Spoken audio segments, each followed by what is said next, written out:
बिहार विधानसभा चुनाव का शंखनाद अब पूरी तरह से गूंज उठा है। छठ पूजा खत्म होते ही राज्य में सियासत की हवा और भी तेज हो गई। नेता, प्रत्याशी और कार्यकर्ता सभी मैदान में उतर चुके हैं। हर गली, नुक्कड़ और चौपाल पर अब सिर्फ चुनाव की ही बातें हो रही हैं। इन सबके बीच प्रशांत किशोर की मुश्किलें बढ़ती हुई नजर आ रही है। इतनी जोर शोर से चुनावी मैदान में अपना दम दिखाने वाले पीके को लेकर एक ऐसा दावा किया जा रहा है जिसका बिहार चुनाव में बड़ा सियासी मुद्दा बनना तय है। जहां एक तरफ आज से ही चुनावी रैलियों और सभाओं की शुरुआत हो रही है, एनडीए खेमे ने भी अपने उम्मीदवारों के समर्थन में रैलियों की रूपरेखा तय कर ली है, तो अगले 10 दिनों में बिहार का हर कोना नेताओं के भाषणों और वादों से गूंजेगा। वहीं दूसरी तरफ प्रशांत किशोर को लेकर नया विवाद सामने आया है। विवाद है कि प्रशांत किशोर 2 राज्यों के वोटर निकले। जी हां, सही सुन रहे हैं आप। बिहार और पश्चिम बंगाल दोनों जगह के वोटर लिस्ट में उनका नाम दर्ज है।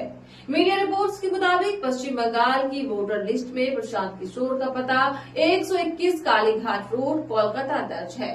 दोस्तों, ये वही जगह है जहां भवानीपुर में टीएमसी का मुख्यालय है। टीएमसी के मुख्यालय पर हम जोर इसलिए दे रहे हैं क्योंकि प्रशांत किशोर ने 2021 के पश्चिम बंगाल विधानसभा चुनाव में ममता बनर्जी की चुनावी रणनीति तैयार करने में अहम भूमिका निभाई थी।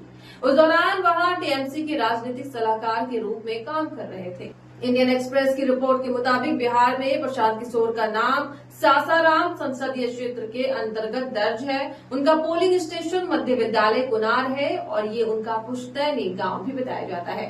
दोस्तों, अब इसे लेकर सियासी हंगामा मच गया है। वहीं जनस्वराज पार्टी की ओर से सफाई पेश की गई है।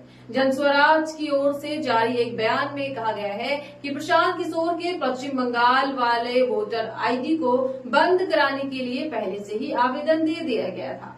अभी तक इसकी प्रक्रिया पूरी नहीं हुई है। जनस्वराज के प्रवक्ता सौरभ सिंह ने इस मामले पर कहा, इसकी जानकारी सार्वजनिक रूप से नहीं थी, लेकिन 2021 तक पीके बंगाल चुनाव के लिए काम कर रहे थे।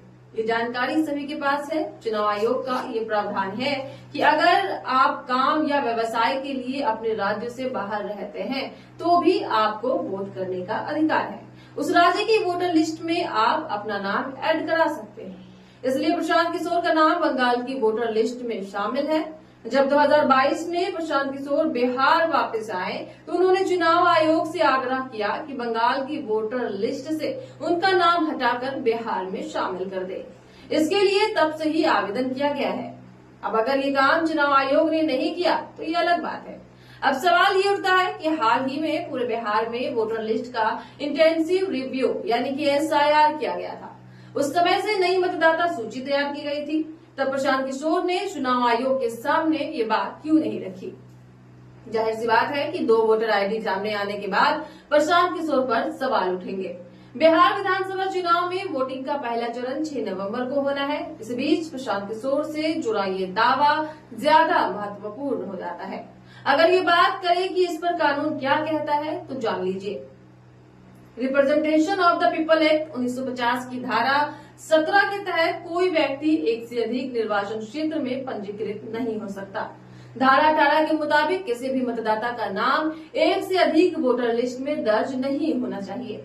अगर कोई व्यक्ति अपना मतदान क्षेत्र बदलता है तो उसे फॉर्म 8 भरकर अपने नाम को नई जगह ट्रांसफर करवाना होता है।